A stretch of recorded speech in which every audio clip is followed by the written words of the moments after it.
Welcome back to the PPM Winter Circle podcast. My name is Hunter. Next to me on my right is Mr. Rodney. Hello, folks. In the yellow is Mr. Randy. Hello again. And in the black is Mr. Ricky. Well, they got me here again. Simple hello work, everybody. Okay, all right. And today's guest is none other than Randy Weaver. Hey, guys. So today we got Mr. Randy here, and again, appreciate you coming in and doing this with us. We're going to kind of dive into Randy and his history in racing, as it is full of excitement and a lot of history moments. So, Randy, start off with how did you get started in racing? How long a show is this? As long as it can be. Three-part miniseries. Yeah, no kidding. I'm old, so it might take a minute. But no, started off my dad in Indiana racing ASA, building cars, and running around places like Winchester, Anderson, stuff like that. I was a snotty-nosed kid running around in the pits, probably in the way more than I was trying to help. But anyway, just really didn't have a chance after that. We moved down. My family is originally from Jamestown, so we was back and forth depending on work. My dad would move to Muncie, and then that's where I was hatched, and then come back, and then they'd get laid off, and it was just my whole life seemed like we was in a U-Haul. But anyway, when we moved down here, he messed up and took me to Atomic Speedway one time when I was little. This was all way back when the concessions was under the front straightaway bleachers. Yep. And I sat up there and I said, this is what I want to do. And he just kind of like, yeah, okay, whatever. So anyway, it started back then. And like I said, never really had a chance. And then as I got older, I quit basketball one day and because I loved playing basketball, but I decided I wanted to race worse and went and got a car. They's going to have an enduro race at Crossville, and me and a buddy of mine was coming home one day and looked over at this old abandoned gas station. The old man was always still there, but they was closed for business, and the whole back lot's growed up, and there was an old car sitting in there, and I stopped and asked him about it, and he said, if you want it, you clean that whole lot up, and you can have that car. So 3 Saturdays later, me and my buddy hooked a chain to this thing and drug it home, and that was my first race car at Crossville Speedway, and that had to be 86, I guess. That's what I was It was 52 cars. I started dead last and run second, and then my dad got a little excited then and jumped in and started helping us, and here we are. Now, where did the number 116 come from? Well, when I raced a little bit when I was 16, because that's how old I was when I started. So I had a number 16, and we done that. I forget how many years, 3 or 4, and it was hard, still hard to get help, and so I ended up getting my own car. I thought I could do this myself, which was a mistake. But anyway, when I got everything done and was going to get it lettered, and this was still when they hand painted them. The single digit number was so much cheaper, so I ended up being 1, and it wasn't meaning nothing other than it was just cheaper to get on there, and I was broke, and so then when I finally got some good people around me and we went back together, I was actually crew chief for Randall Chupp, and he said, if you want to, drag that old car out after we have all my stuff done. And he said, put a 116 on that thing and let's go race. And I was like, oh, wow, okay. So we did. And then I go to Atomic and outrun him. And then 2 weeks later, I was hunting a job. And so it all unfolded for a reason, I guess. But I ended up 116 just by putting those numbers that I had been by myself together. I remember, first time I remember seeing Randy races at Crossville, and he was 16, the modified street. Mm-hmm. What color was that car? Was it burgundy or brown? Or? No, that one was white with just black numbers. Black numbers, the yeah. Monte Carlo. That's what I remember, yeah. But and then the one I raced for Steve Smith, the drag racer out of Spring City, was like a maroon and red and white. Yeah, I remember the white car. I remember Crossville. I mean, a lot of these guys don't remember Crossville as the place that it was then. I mean, it was booming. It was booming on a Friday night. And I remember seeing the modified street class, and it was probably the best class to watch. I loved watching it. You had you, and I remember Venable Tabor, Yep. and several of them guys that was in there, and it was an awesome race. Yeah, any 10 could win any night in that thing, and it was really competitive and had a lot of good teachers and a lot of good times there. But the thing I remember about that Monte Carlo was we bought that car from Terry Goins, and it was one he'd won a lot with at Wartburg. Yeah. Well, I never forget, we went to their house, and Terry and I were all still good friends, and a lot of that came just from that purchase of that race car. And my dad had helped him, and Jerry White had built the motors for Terry back then. And we went over there, and I never forget, man, we was struggling. We was trying to do everything we could to get enough money to buy this car. It was $1,400 for this car. And so we paid them for it and drug it out of the weeds, no exaggeration, pulled it out. The body had already been stripped off of it. We took it home, and now what will you do? You know, we done spent every dime we got. So we go around, we end up in Kentucky somewhere at a junkyard, and there's a Monte Carlo SS body that had been burnt. This car has burnt. And we asked that guy, I said, what do you take for that body? We'll take it off. We'll skin it. We'll do it. He said, why would you want that? And we told him. He said, well, you can just have it. And it's funny now. I look at some of my old pictures of it, and you can see how it's warped, the metal. But, man, it was like a brand new best body in the world to me. He was in high cotton. Oh, man. We was tickled to death. Couldn't wait to get back and work all night and all day. And my first so-called garage was under about 6 white pines behind the house, and we'd covered up with a tarp, and we worked on it in the carport when Mom wasn't home because she parked in there when she was home. And so then we'd push it back out and cover it up. And then on the way to Crossville on Friday nights, I was just over in Jamestown the other day riding around on my the day my dad dies. I always go over there. And there was that old same quarter old car wash. And we'd stop and suck the pine needles out of it because it was full. I mean, full. And that was our first garage, and we'd head to the racetrack and do the best we could, and it just all worked out. That's awesome. Yeah, it's pretty funny. Some guys have told me before, said, man, I'd like to be where you're at. And I said, wait a minute, you don't know where I come from first. Yeah, you got to figure that part out. But yeah, we done that some, and then we went to they called it Super Street Racing in Spring City, and I drove for that Steve Smith down there, and gave me my first big opportunity, and we won every single race that year but one, and I was on the pole and stripped an axle flange, just warming my tires up. They hadn't even gave us the one to go, and they protested us 3-4 times, and we was always legal. And after that, got a late model, started racing some with it, and then gradually just went on. Got a chance to run some asphalt, won the Red Eye 100 at New Smyrna.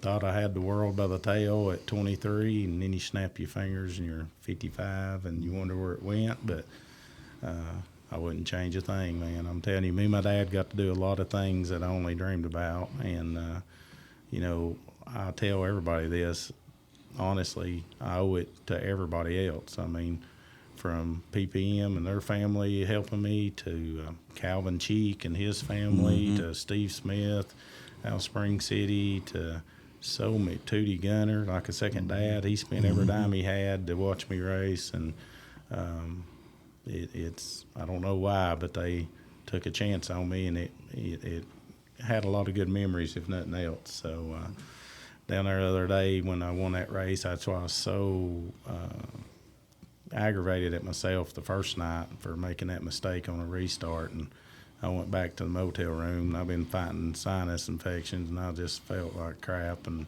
I laid there and I ran that lap over and over and over and over, because that's one that got away that you don't just get that chance all the time.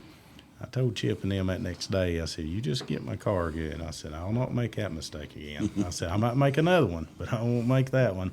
And then when we looked up there and got it done and won it, and it's like me and my dad used to joke about how many races you win, and that was my 395th win. And he said, boy, if you ever get to 400, he said, that's a category not many's in. And so I thought, you know what, I'll try to. That's why I even started racing again a little bit. I thought, man, I'm awful close to that not to try it. So hopefully one day we'll get it. But if we don't, and that's the last one, that'll be a good one to end on. And I'll call it good. But, man, I'm telling you, it flies by in one way, and then you look back, and it's like, man, I got to do a lot of things that I only dreamed about doing when I was little, you know. So very appreciative, very blessed to get to do it, and hopefully got a few more left in me.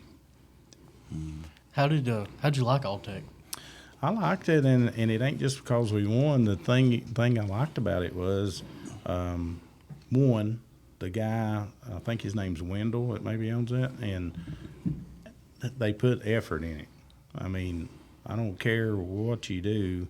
If you're trying, I'm going to back you. Yeah. And when you don't care and then you want to complain about it all the time, I'm out. I'm not interested. So this guy, and I'm one of them guys that can sit in the bleachers and tell you how to do it.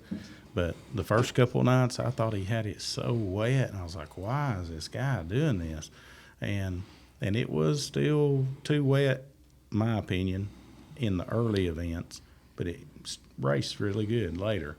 The last night for the big show, I thought, my gosh, he has not got this wet enough. You know, I'm afraid it's going to rubber up. Yeah. And man, I have to give him hats off. I mean, they raced all over. I mean, I started 13th, but like I was saying before, I'm racing hard as I can. I hear something, the guy out of the B main passes me, you know, and I'm like, a good racetrack. And I always have told everybody that they'll say, what's your favorite racetrack? And I'm like, anywhere I can pass or be passed.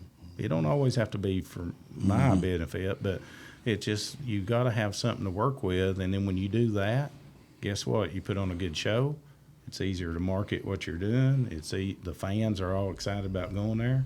But as soon as you know how it is, you can do one thing right and nobody will say nothing. You do half of something wrong. Oh, yeah. And it's for a year they tell you about it. Yeah. So I was like, man, and I told that guy in Victory Lane, he come down there and congratulated me. I said, dude, I just want to tell you this was one heck of a racetrack tonight. I don't know if this is how it is all the time. I've never been there. So I said, but this right here is, I wish we had more places like this. So it was really nice, and a lot of good. I mean, everybody's super nice, and facilities nice, and I honestly think that's going to be probably end up kind of like the next East Bay type deal down in that area. But hopefully it works out for all those guys. Yeah. Now, how did you get the name Dreamweaver? Well, I'm not for sure. No, honestly, back, I can't remember what year it was, but trying to think what car I was in.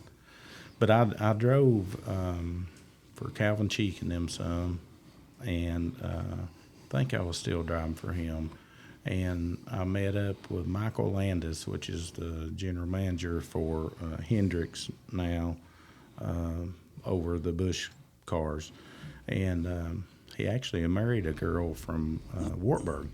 And so anyway, he came in one weekend, and they had, I don't know if you guys remember, that they had a USRA race. It was Don O'Neill and all that bunch, kind of like the Northern All-Stars. Yeah. Well, they come to our area, and I beat, I think Burkhofer run second to me at Crossville. I won that. I left there, and they had one at Wartburg. And I ended up, I set fast time, won the dash, just a perfect night. And anyway, I won that, and O'Neill run second to me.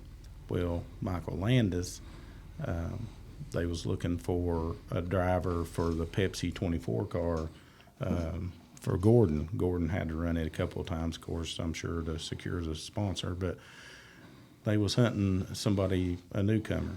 And we started out with 300 drivers, and I got down to the final 12. And he came and watched that weekend, and he's like, "My gosh, that whole weekend was just like a dream."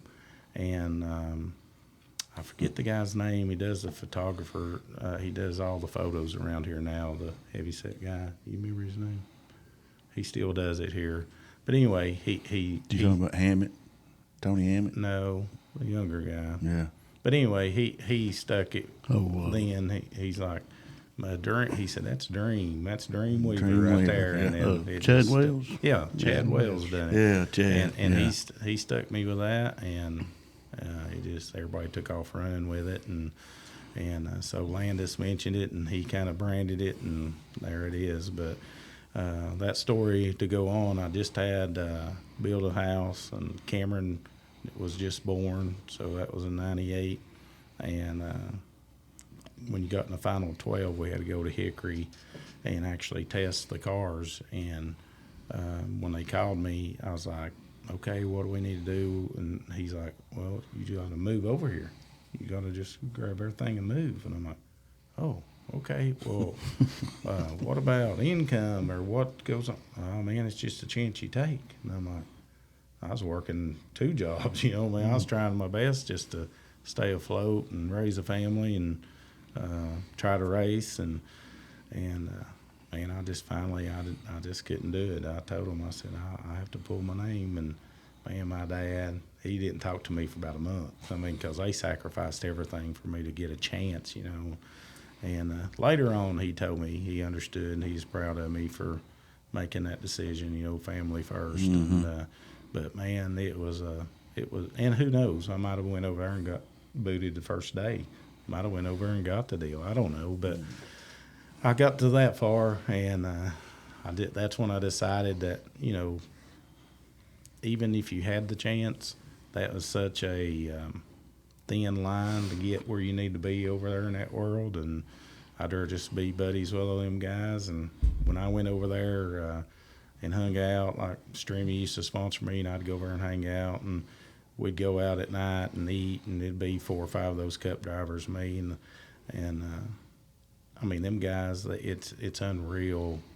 And I know it's part of their program, but like when we go out to eat and they try to go to the restroom, it'd take them 2 hours. I mean, they had to rope off a place for us to sit. I mean, people just will not leave them alone, And then when I got ready to go to the restroom, I said, "Watch this. This when you're a dirt driver, no problem." I think over there 2 people knew me out of that whole place and said hi. And I think they was just wanting me to get them in the area. Exactly. But no, Yeah. it's just funny. So I just thought, you know what? That's not for me. That ain't my path. And I'm going to try to just be the best I can on dirt. And wherever it lands, it lands. Yeah, yeah. So You've raced quite a few different types of cars, obviously, like he said, street stock, and you've run crates and supers and everything like that. Going from different levels, what would you say is other than, of course, the setup and stuff, what is the biggest difference between going from crate racing and super, the mentality of the things is what I'm trying to ask. Well, the bad thing about crate racing is you don't have enough horsepower to get away from that guy. Yeah. And that guy's got enough to be where he probably shouldn't be. And I'm not down on anybody because at one time I was true. that guy. I didn't have the experience. It's true. But you can run the perfect lap, the perfect corner, and you can hear that guy still sitting there at your quarter panel. You do that in supers, and you can usually gap it enough to get away from them. And in supers, those guys, up until the last 3 or 4 years, would race you more respect. Yeah. And now it kind of looks like everybody just runs over everybody to me. But I'm glad I'm not racing in that class now because I'd probably get to sit out more and I'd get to race. But I just the crate guys, I just feel like they know they're limited to what they can do. So if they get a chance, they don't care to bounce off of you or do. And I wish it wasn't that way, but it's just nature of the beast. And the other side of that is too, it's more like when you qualify, you got to be so technical and spot on, because 1/10 is 3 rows. Used to 1/10 was one spot, but now it buries you. And then if you get buried you still got the same horsepower as that guy on the front, and now he's in clean air, and it's just tough to make it up. That's Do you think the crate is less forgiving? I mean, as far as if you get in there and don't get in there like you need to, with a super, you got a little, you know what I mean? You got a little more horsepower to make it do something. With that crate, it is what it is. Yeah, I mean, you've got to be spot on. Every time, I mean, I don't know how many times I drove Chip's car this year, 10, 12, something, I don't know. But most of the time, I'm like, free me up. Just give me, because you just got to be on that little bit of edge and not bind the motor up, and it makes a big difference. Now, this weekend, in that condition, Chip hit it dead on the setup where I could just get turned and rotated, because that place is so slick, it's hard to steer in the corner.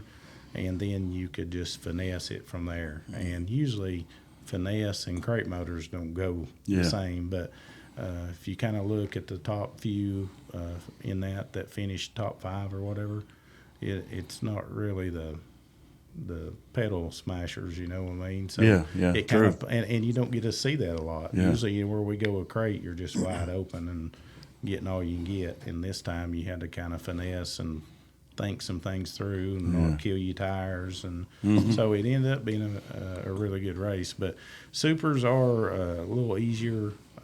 If you make a mistake, you can control it with the throttle a little bit.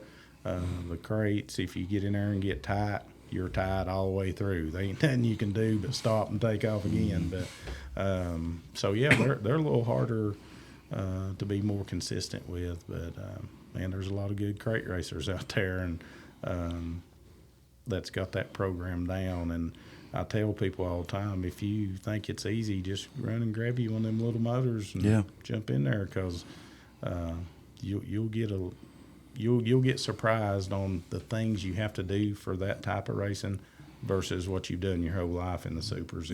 It's completely different. It's different, yeah. What one piece of advice would you have for any young driver, or for that matter, any old driver, some of them? As far as we ain't holding back, are we? No. As far as just racing in general? Yeah. Well, the biggest thing, especially a young driver, if you're going to if you really think it's what you want to do forever or make a career out of it, one, I always tell them, be careful what you wish for. I lived in one of them trucks that you thought was really big, and with 3 guys, it got really small. And I was in a different town every weekend, and I missed a lot with my kids that I wish I could take back. But that's what I done for a living. So if you're going to do that, 2 things.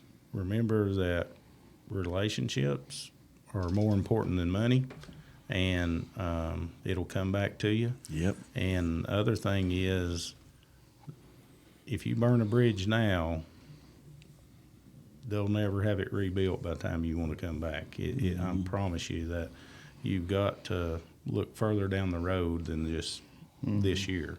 So older guys, I'd say if you're still racing at my age, you better count your blessings, because these young kids are tough. But the good thing is, I try to help the ones that ask. I mean, I try to steer them in the right direction, and because face it, I mean, we can't wind the clock backwards. And like with my son Cameron racing and stuff, I mean, I love watching them develop and do their thing and get better, and because that's our future. You know, that's who we're going to be watching before long.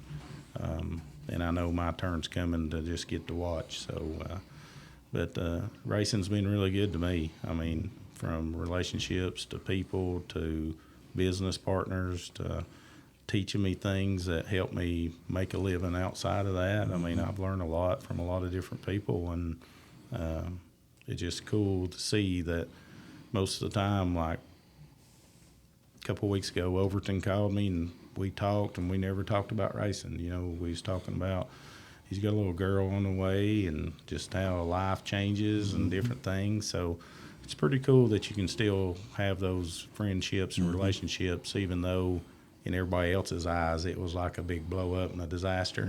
But if you're not involved and got skin in the game, you really don't know what went on. So it's all good, and I feel good about where I'm at, and with all the people that's either drove for me or worked for me. And I was at Josh Gunner's shop yesterday, and I mean, I don't have a problem with any of them. So that's important at the end of the day. And I've always told them around here that it's about relationships. Just what you said. It's about relationships and forming those relationships. And I was sitting here thinking about all the people that I know you've been involved with. And then I got to think about the people we've had opportunity to be involved with. And it's about relationships. And then I thought about what I always tell, advice my dad gave me. He said, son, always be what? Firm and fair. And that's the best you can do with people. Well, and if you do that, you don't have to wonder what you did last time. Yeah. You stay with that same mentality, and then everybody knows what to expect when they come, Yeah. you know, and it makes a big difference. I just know that back in the day when I was completely broke, if I'd done anything for anybody, I needed to get paid, you know. I'm like, hey, but honestly, now I do a lot, and don't matter about getting paid, because down the road it'll come back my way. Yeah, yeah. And but there was a time where I couldn't do that, but that's what taught me, like, man, it ain't that important as long as they don't forget it. And not to this day, nobody's forgot it. You know what I mean? And so it works out. And that's one thing I do. The things I do with Flo, it ain't because you get rich doing it, by no means, but it's just a lot of the right people's in there behind the scene. And you know, someday I might end up at a racetrack and need something, or who knows, might need a sponsor, or You might end up on the side of the road with a flat tire and be in somebody's city. yeah, I mean, been there. But Building bridges instead of burning them down. I Yeah. was sitting here thinking, you might burn that one bridge down and not realize you burnt 10 down. burnt 10 down, yeah. you know, because everybody's got a, I'm gonna say a click, I guess. Yeah. And when you hit that one, it's going to trickle down to all of them. And same way with me, I've got guys that whatever, and you guys have seen it. You know, we've sold a bunch of parts before, and they'd say, I want whatever Weaver had or whatever, and it's whatever you could get. You guys built it, and but it's just that group that's going to do whatever that guy does. And the same way when it goes bad, they're going to do whatever that guy does. But you know, one thing I want to hit on real quick too, before I forget, that you was talking about how I liked Alltech and all that, but one thing that I wanted to say is for Barry Braun and XR and them to do the things that they're doing in our sport. I mean, man, $100,000 to win for any race, let alone a crate race, and you know, he's no doubt made everybody step up to the plate, and it's done nothing but helped our whole sport and all of our people involved, and gives them opportunity to race for money that used to only come every once in a while. Yeah. You know what I mean? Yeah.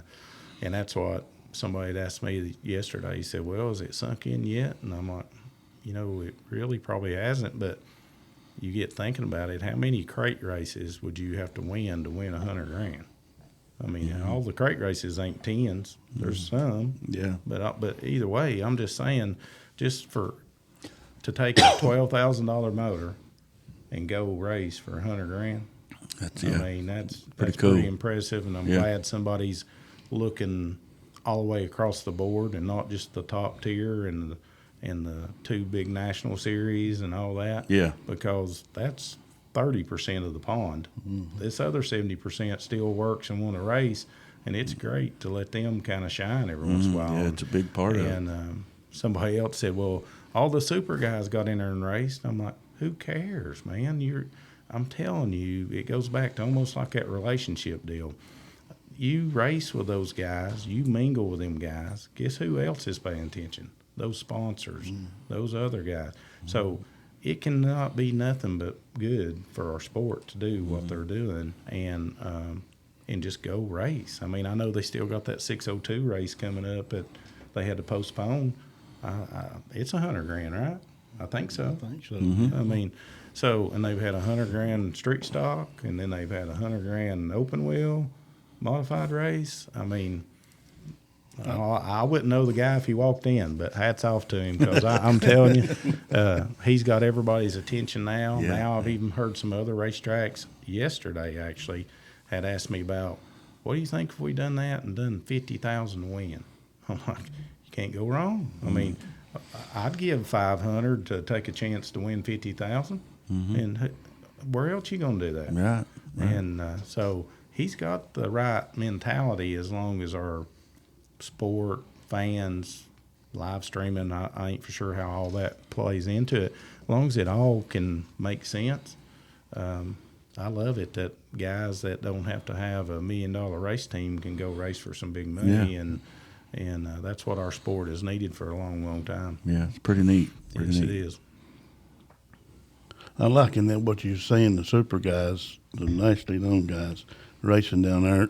Some people are against it, but I liken that to like a recruiter coming to look at the ball player. He don't want them to watch them play against the worst team. Yeah. You want to watch them against the best talent. Yeah, and if you look at that deal, just like Whitener, he's really good in that area. I mean, he was in the. It ain't like you come in there and the guys that usually runs good don't make the race. Right. They're still in there digging Yeah. too. And I feel like that's one good thing, like we talked before, is that crate motor kind of evens up all that. Like, you got to be good, but you can only pedal so much with them Exactly. little motors. That guy beside you's got the same thing. So now it's back to the setup stuff. Yeah. Well, the super guys, like we was talking about how big a difference it is, well, the stuff they usually do with 900 horse don't work with this 430 horse, Yeah.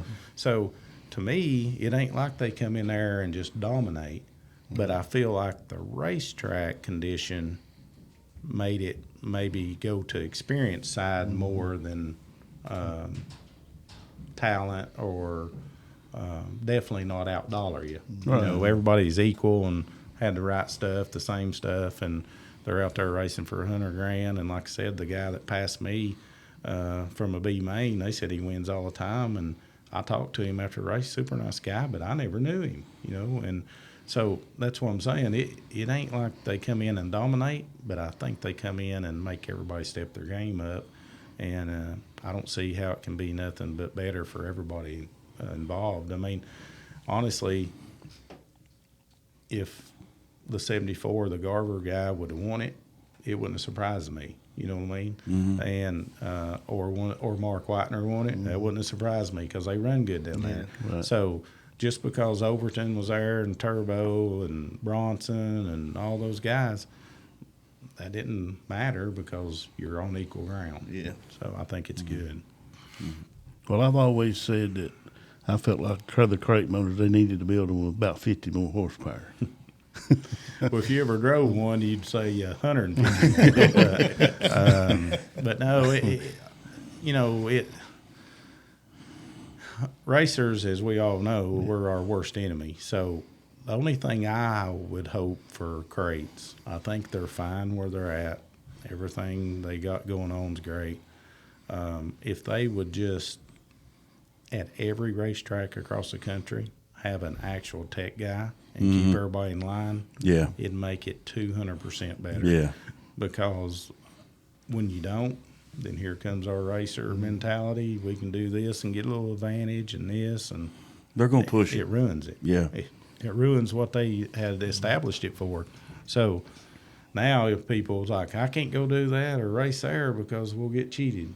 And if all you have to do is have that tech guy, and sometimes just going through the motion will keep them straight. But you've got to do that. Like when we down there the other day, they confiscated our motor. They took our ignition box. They took 7 tire samples. They took fuel sample. They took the 4-bar rods off, checked for spring rods. They tore the front hubs off, looking for traction control, GPS sensors, whatever. I don't even know how they do that now, but I would think it wouldn't be. I'm sure it's wireless, but anyway, they took the left rear shock off, looking for something. I don't know there, but anyway, they took the motor to Charlotte, so Corbin and the engine builder had to be in Charlotte, and they tore that down to the bare block minimum, and everything done passed on that. But everybody's like, my God. I'm like, man, they got to. Why? I mean, that's what sets your standards. And now, if they do it again next year, it won't be those guys that can stay home because they're afraid they're going to get cheated. They're like, my gosh, these guys went above and beyond. And I've won a few crate races, and I've had them take my motor, and I've never had them take my ignition box. I ain't saying that. I mean, that's fine, but I'm just saying they're making sure that they establish that being firm, being fair to everybody that shows up there. There's that standard, and I think you have to do that. And once you set that, now next year, I think there'll be 200 cars there. You know, so I don't have a problem with that. But that's the only problem with crate racing is the places you go and they don't do that. Yeah. And so I hope they start stepping it up on that. I think that's a lot and there may be some people that don't like what I'm going to say, but I think that's a lot of the problem with the local tracks and some of the regional series. They don't police enough to set that standard, because any racer just wants a shot, just wants to know they've got a fair shot. And I think sometimes, being honest with you, I think sometimes they get lazy on tech. And then as being racers, they're going to push it as far as they can push it for an advantage. Yep. So the promoter side, they've got to push back and keep it. And it becomes a good thing for everybody if they do. Yeah. What happens in that deal, though, is when they tech and they show everybody that Randy's legal and this guy can't catch him, it makes that guy's not got an excuse no more. Yeah, you got to do your homework. I got the same thing he's got. Yeah. I just got to go to work. Yeah. And you guys know more than anybody that, and I used to tell people this all the time, like you go to a racetrack and they just, rain it out with a water truck or be something crazy. And I'm like, guys, you got the weather and you got water and dirt. How hard can I said, we've got 2,000 ways to screw up our race car. Just why can't you? I know you can't get it perfect every time because we can't either. But we've got so much more ways to mess it up. Just get it close, and that's what we try to do: is get it close and then fine tune. But those racers that think that somebody's cheating all the time, and then they're proved that they wasn't, then there's still 1,800 more ways you can get better. You know what I mean? But it's you guys know it, like I said, better than me. There's so much technology. Everybody drives different. Everybody races in a different area. And everybody thinks, well, let's call PPM and get whatever Weaver had and it'll fix it. Well, no, I'll sell it to you. Yeah. Well, I know. But you know as good as I do, I mean. That's just a little piece. Right. Very little piece. Yeah. And so much more. I told them in NASCAR they only had one commercial that I thought was perfect. Then when they first come out with that chase, they said, being perfect only gives you a chance. Yeah. And that's exactly where we're That's at. true. You can work on that thing as many hours as that next guy and roll out there as good as you can. And then you've only got a chance to make it all come together and do it right. You still got to drive it. You got to miss all the wrecks. You got to do everything exactly right. And so when you do, nowadays it means more than it used to. Yeah. Because used to, you know what I mean? We'd take our leaf springs off and re-arch them. And there's a way you had to do that. Make sure they're straight. Yeah. But, and then you're good to go. Now we're talking about 16th packers. And, one click a rebound or, move the rear end, whatever. I had a young kid tell me about 2 weeks ago, he said he's 10, he wants to be a race car driver. And I told him, I said, do you like school? No, not really. I have to learn to like it because it'll make you a better race car driver. Yeah. We're in that era where you got to have those science skills like physics and stuff to understand. Math is important. Yep. In the race car world. And believe it or not, I'm nowhere near the sharpest tool in the shed, but math was always my favorite. And I always tell everybody, like, I can do arithmetic pretty good, you know. But I'll tell you something else on top of that helps any racer is even if, like me, when I got in between rides, I just went and worked for Randy Chuck. You have got to surround yourself, and, I mean, you have got to live it and breathe it. And pay attention because that's the best school you could ever go to. Yeah. When you're at that racetrack, even going when you go test, we've all done that before, and testing, man, we're so good, and that's way better. Then you get around a bunch of other cars. That's what I don't understand. I told them at Eldora, I said, we always talk about this air, and everybody goes test by themselves. Yeah. And then they come up here and line up against 50 cars and wonder why they can't steer. Yeah. And I'm like, why don't we get a group of guys together and go, like, race in a condition a little bit and figure out what you got to do to fix that. Yeah. But you'll go by yourself. You got all the air on the nose, Yeah. and you're the baddest man in the land. And then you show up at the racetrack, and you're like, well, I'm 10th. Been there. Yeah, me too. Me too. But it's just like you have to go through that motion from hot laps being too wet to all the transitions of the racetrack, all the changes to the car, and then put it all together to win the race. And when you look at it that way, you're like, my gosh, we ain't no good at this. We're just lucky.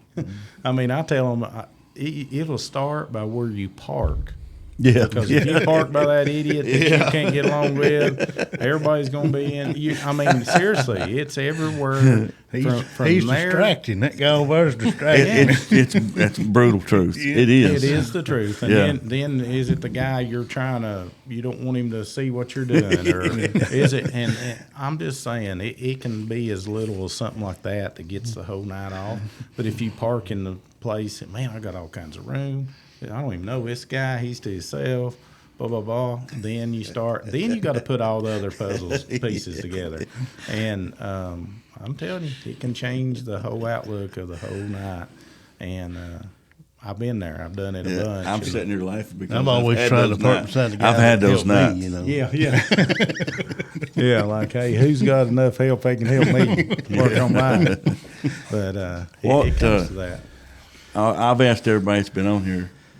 Yeah, what is it, man?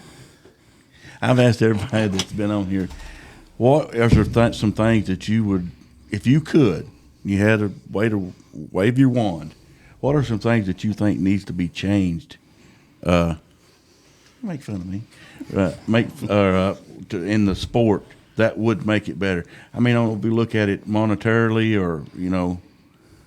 I think because this is a big discussion every year at Eldora, and me and Francis, Tony Stewart, Rigsby, a couple times Ray's been in there. I mean, to me, I think my magic wand could fix it in 2 test sessions.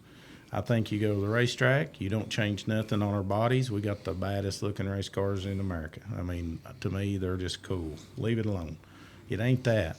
It's everything we've done to the chassis to take advantage of that. And remember, we're the reason there is a droop rule. So I know that we pushed the limits as much as anybody, but there wasn't a rule. It wasn't we was cheating. They just didn't write the rule right.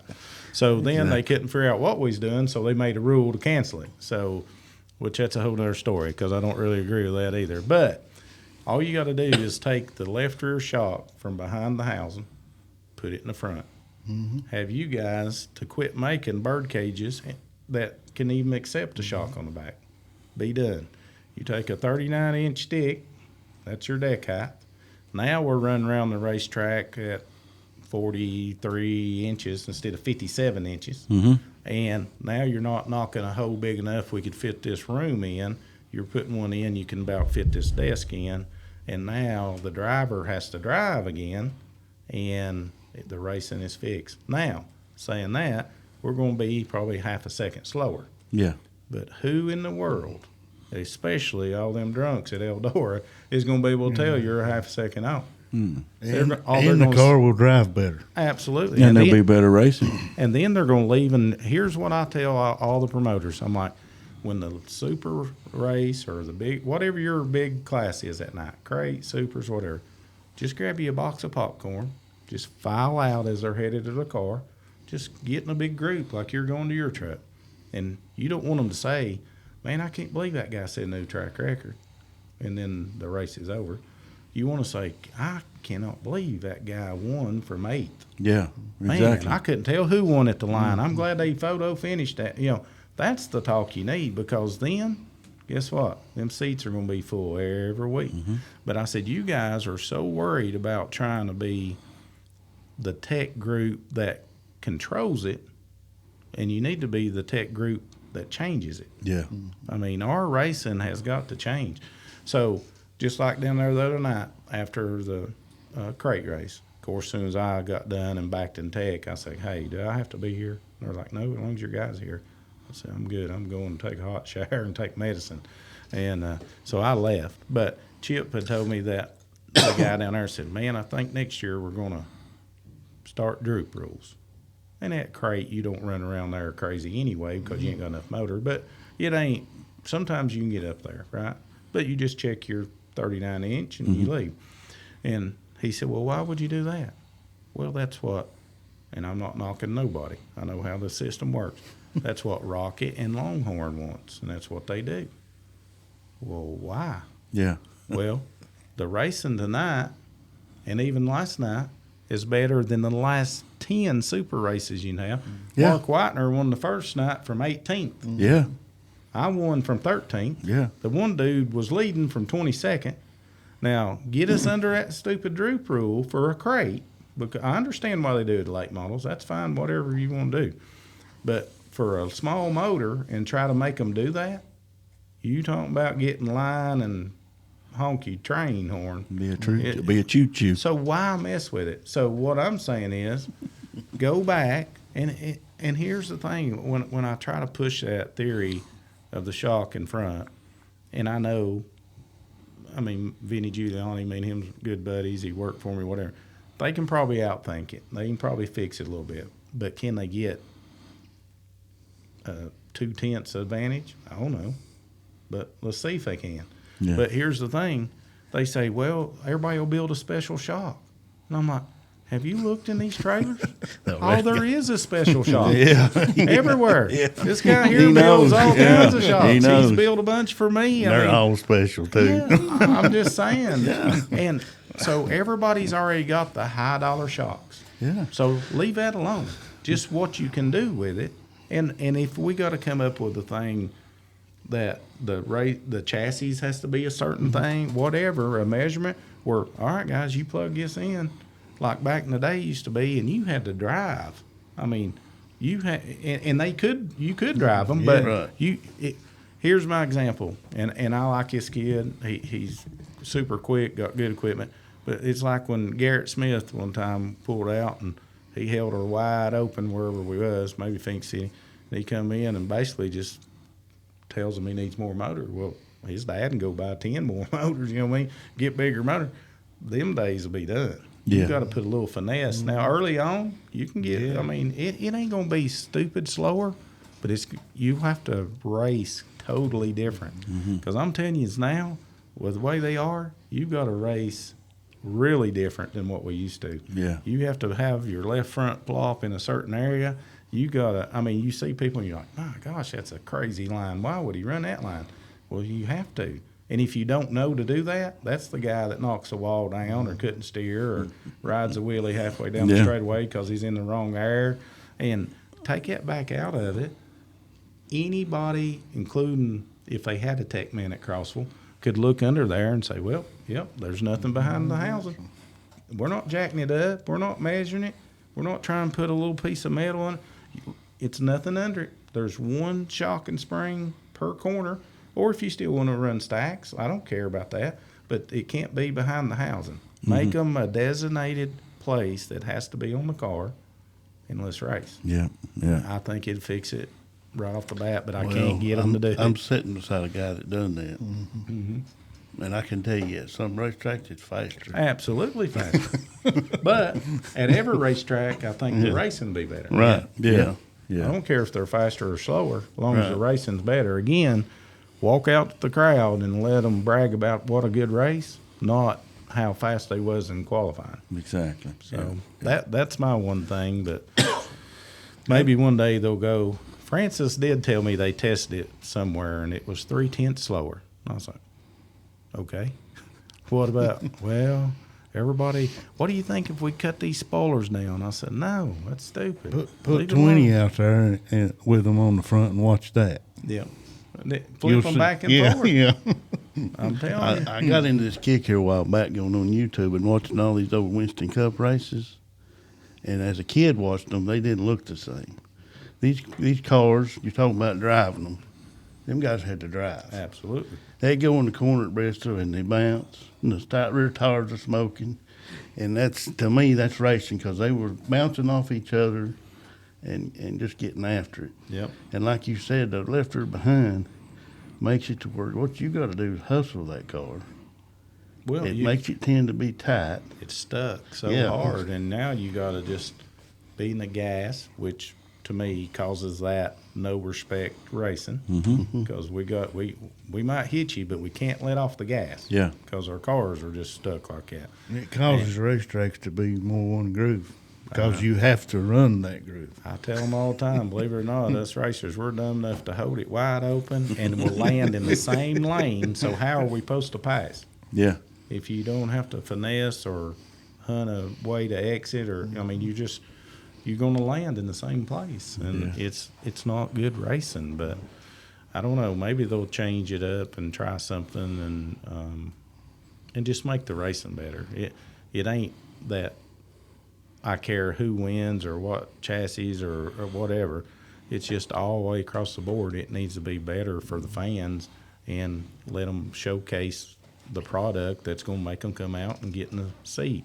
I mean, obviously, FloRacing, I get what it does, and it's great if you can't be there. But at the end of the day, I want to see people in the seat. I don't care what it is, who it is, what racetrack it is. That's the way we grew up, and that's what built this to what it is today. And I'm fearful that we're losing that, and everybody can say, well, it's because they live stream everything. Well, is it, or is it because it ain't good enough to make you get out and go? Yeah. If it's the best thing ever, I ain't gonna watch it at home. I'm gonna go to the racetrack. Yeah, I want exactly. to smell that fuel. I want to see it. Yeah. I want to live it. And You lose the atmosphere if the fans ain't there. that's exactly right. I went to Eldora and done that Continental race for Flo. That's the first thing I done for them. Dude, it was eerie. I'm telling you, nobody, no campers, no fans in 2020.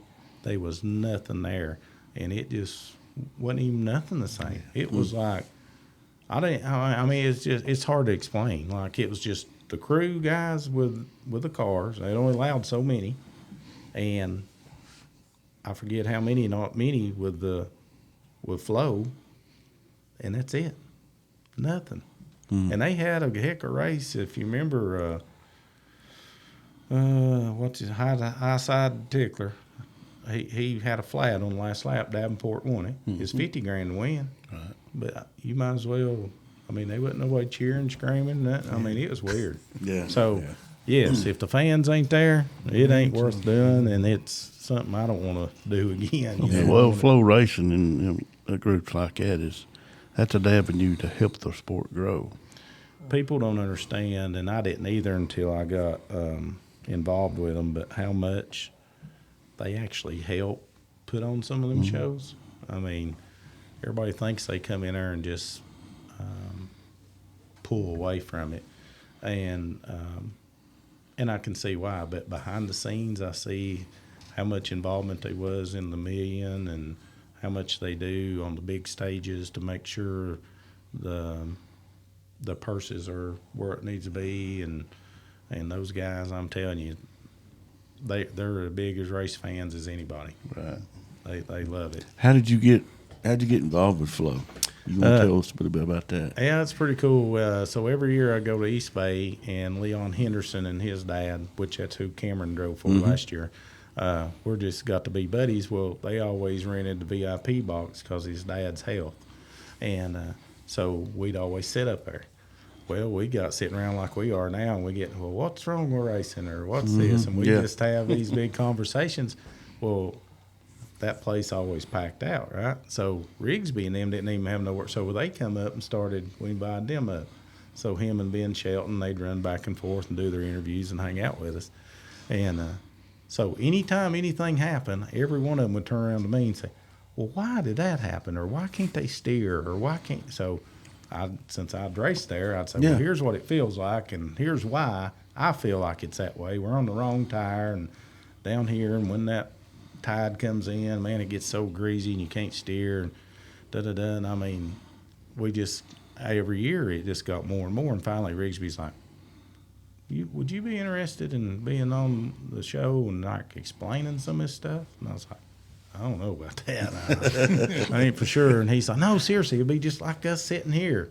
Well, it ain't. But, now it's pretty cool because I was so nervous because when we were there talking, there's so much. Now it's grown so much. I mean, I don't know, probably 30 people on the media crew or something, or maybe more than that. But say you and I are talking, and I've got my mic and we're discussing whatever, well, I can hear myself like we can now. Well, then in the other ear, the broadcast comes on. They're like, okay, camera number 3, get ready to sweep turns 1 and 2, da-da-da. Well, then I'm still trying to carry this, and finally I told him, I said, can you turn that part off? I've got enough voices in my head that's arguing all the time. I don't need no more. And as soon as, when I got where, now they got me where I can tune it down myself. Yeah. And so I'll get it.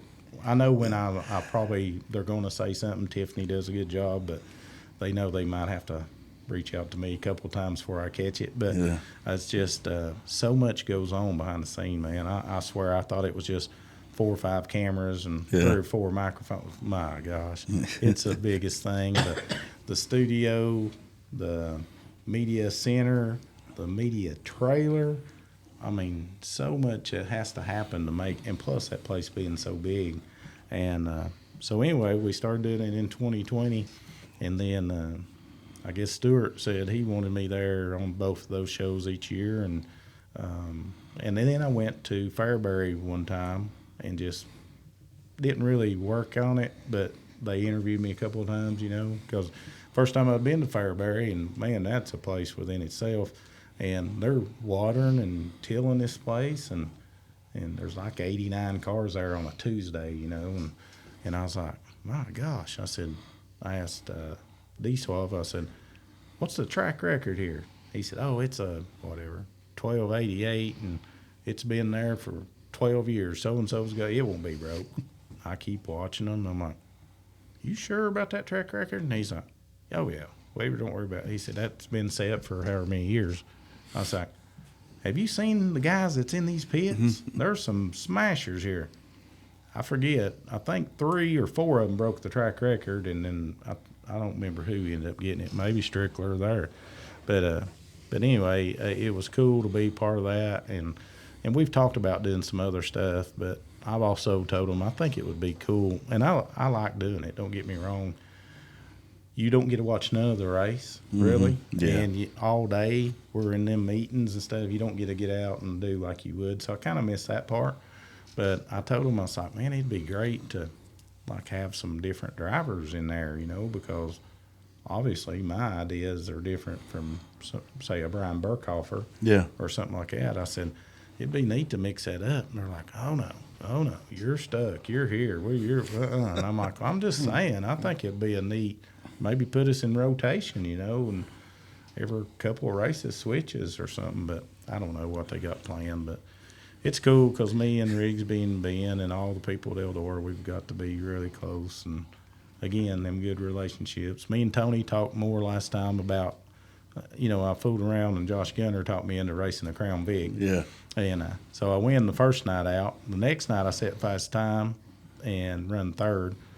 The most fun I've had in 25 years racing. And so me and Stuart get talking about when he run his up there at IRP. And they're all having these serious conversations over. Me and him's over there laughing and having a big time. And I told him we need to have one at Eldora. It pays some big money. And so just those relationships that I wouldn't ever had without doing it. And every once in a while he used to call me some, and it's just cool to be in that circle and for them to know you when you walk up and know that you're kind of from the same era of wanting racing to be good and all that. So it works out really good. He didn't know you was an Indiana boy too, did he? Yeah, he actually knew I was already I'm up there from who's your mama, who's your daddy. But we raced at a lot of different, same places, but different times. And so it all worked out. And I'm excited to see what they're going to do next year because it's going to be bigger and bigger. That's one thing I can say about him. He has pumped it back into Eldora. Yeah. He makes it count, Yeah. So it's good. Well, before we get off here, we need to hear one of them funny stories from the racetrack from Where? Whatever comes to mind. Oh, no. He's got too many. I've got a ton of them. I don't know. I'll get one that's kind of a little bit close with the people that's involved. We was at East Bay one year, and I'd built a car for some guys down there, and I told them it was ready to go. Well, I didn't know they was going to hire me to drive it, fly me down there and take care of me and all that. So we go down, and we're pretty good the first night, and I think qualified third or something. So, of course, there's nothing to do. I mean, nothing to do.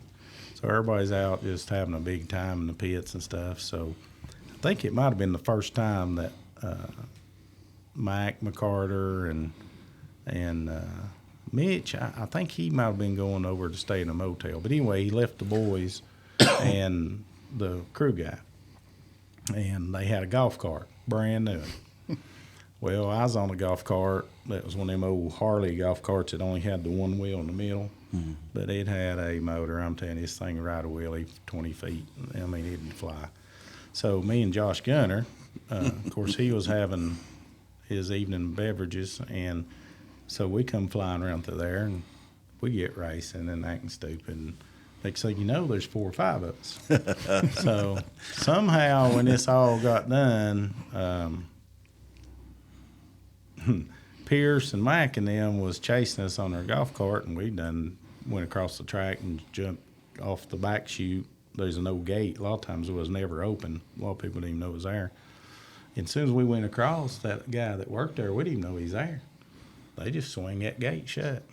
And these McCart, they hit that. It about slung them out of the sun. Anyway, we about destroyed Mitch's golf cart. Oh, and I'm man. telling you, when he got there the next day, he didn't even talk to me for a while, but he was so mad because we'd kind of rubbed into each other and stuff. But anyway, he almost made him go home, I think. And so we laughed at that a little bit. So then that night, the next day, they said in the driver's meeting, guys, no more golf carting after hours. I'm telling you, it's to go to your pits and back. We're like, dang, okay. So now we get done with the second night. There's 3 or 4 nights of racing down there. Mm-hmm. And we get done the second night, and I look over there, and I was like, whose car is that? And Smoke and them said, oh, that's the 2-seater. It was painted up like Rudiments. And I said, 2-seater? And they said, yeah. And I said, you reckon they left the keys in that thing? He said, well, I'm sure it is. So we go over and get in this thing, fire it up.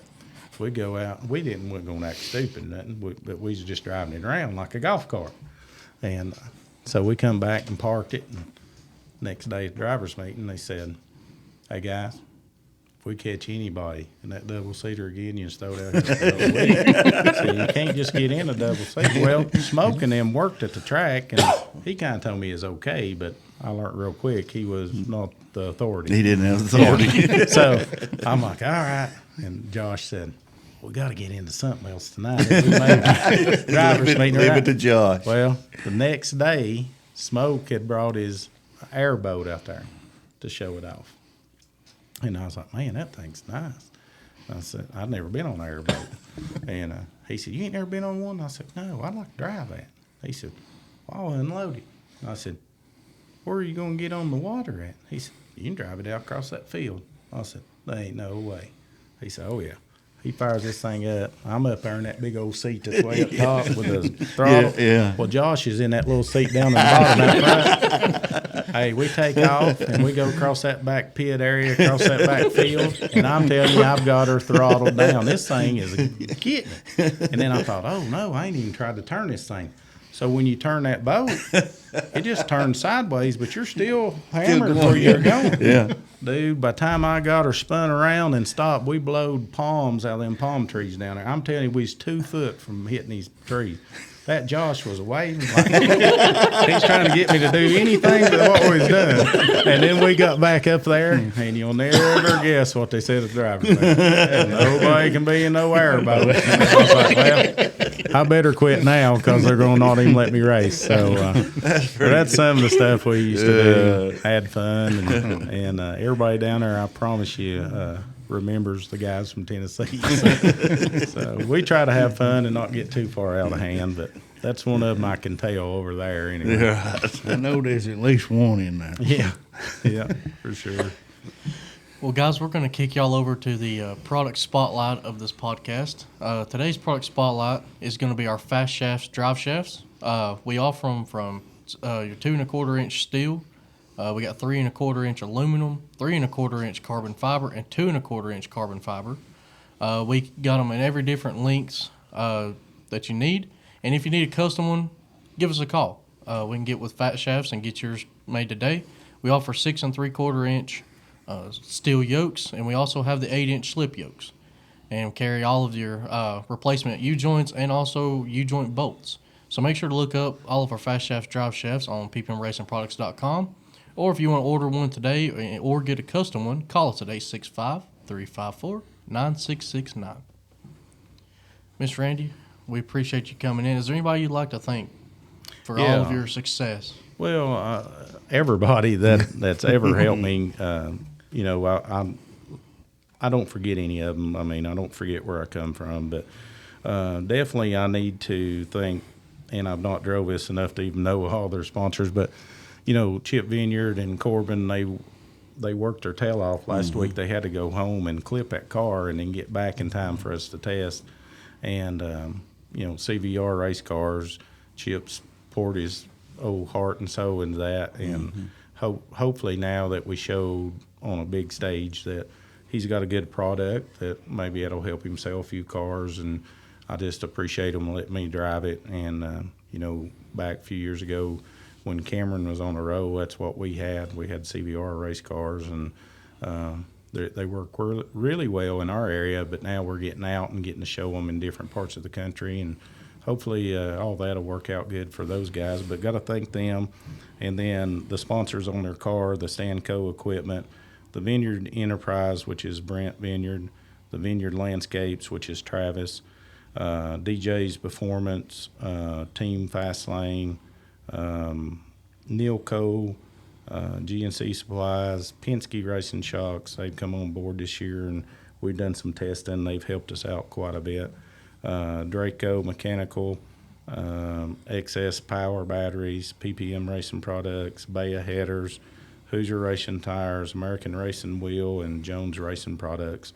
You know, all of us have been racing enough to know that you have to have good products and good people around your race team, and that's what it takes to go to each and every one of these races. So definitely want to thank them and anybody and everybody that's ever helped me to get to this point, to ever just think about winning or getting a race for $100,000, but to win one definitely is something that will be really big, you know, in my trophy case someday. And like I said, I ain't got many left, but I'm glad I'm still getting a few of them here and there. But it's just amazing to think that, you know, that kind of money's out there on that level, and people's actually starting to get behind our sport and putting some money in there to really showcase what it is. And It definitely takes a lot to do it on both sides of the fence, and if everybody could just meet in the middle, I think it'd be a really good thing. Yeah. Absolutely.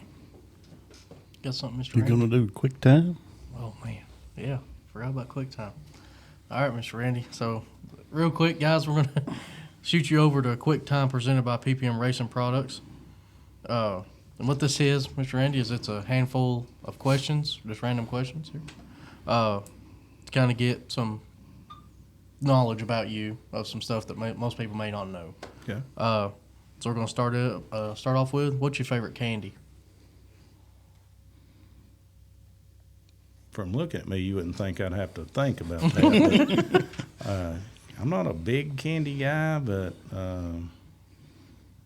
probably just like a Snickers candy bar. What's your favorite pizza topping? Probably pepperoni. If you're on the road, what's your snack and drink combo? Uncrustable and Dr. Pepper. Like the nachos and the little salsa ones, like the. Oh, that's Lunchable. Okay, That's okay. Oh, He gets all excited. Trying Yeah, to set right. quick time I here. was- what's your favorite like TV show at the moment? I guess you'd say. Believe it or not, I watch the cooking channel a lot. As I'm eating a bologna sandwich and watching them fix it filet, it just kind of goes. Yeah, with it. and you're like, only if. Yeah, yeah. Oh, what's your favorite music? Probably country. Favorite pie or cake?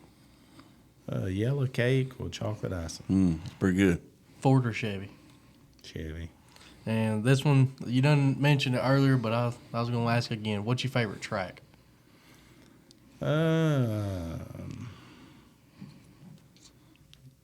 If it was like it used to be, Magnolia. It was always my favorite track. Yeah. And I've only won about 2 or 3 races there, but it was still my You've favorite track. done pretty good there. Yeah. Yeah, but it was just always wide, smooth, slick, racy. Last 4 or 5 times that Cameron's been there, it's not been that. But when I was there, that was, from everywhere I've been, that was my favorite. Well, guys, that was Quick Time presented by PPM Racing Products. And again, Mr. Randy, we greatly, greatly appreciate Yes. you coming on this podcast. This is one we've been very excited for. I know we've had a lot of, even our customers and viewers are always wanted you on here too. So I'm glad to finally be appreciate able to get them this kind of podcast. So again, we appreciate you absolutely coming on here and doing this with us. But guys, we appreciate y'all watching as always. Make sure to hit that like and subscribe button and comment down below if you have any people you'd like for us to put on the next couple of podcasts here. And make sure that if you need any racing products, go to ppmracingproducts.com or give us a call for all your racing needs or even tech help at 865-354-9669. And make sure to look on the episode number 13 or even on our Facebook page for the contest going on right now to the end of the month to get new merch. You have to like the Facebook page, subscribe to the YouTube channel, and comment moo, or as Rodney said, meow. Hit that button. Hit the button to get in on some merch. You get a PPM Winter Circle podcast T-shirt, one of the Made in the USA PPM hoodies, and a PPM Racing Products hat. So make sure to get in on that before the end of the month. And guys, we're very happy to have y'all here a part of the podcast with us, starting off the first of the year here, as we're going to have some big changes coming up this year with the podcast. So make sure to stay tuned with all of that. And again, Mr. Randy, we appreciate you. Thank you all for watching. Thank you. And we will see y'all in the next one. Hey, subscribe, like. Hit that button. Come on, get up on the wheel. Go in there. You just smell poop or see Jesus. Let's get it done.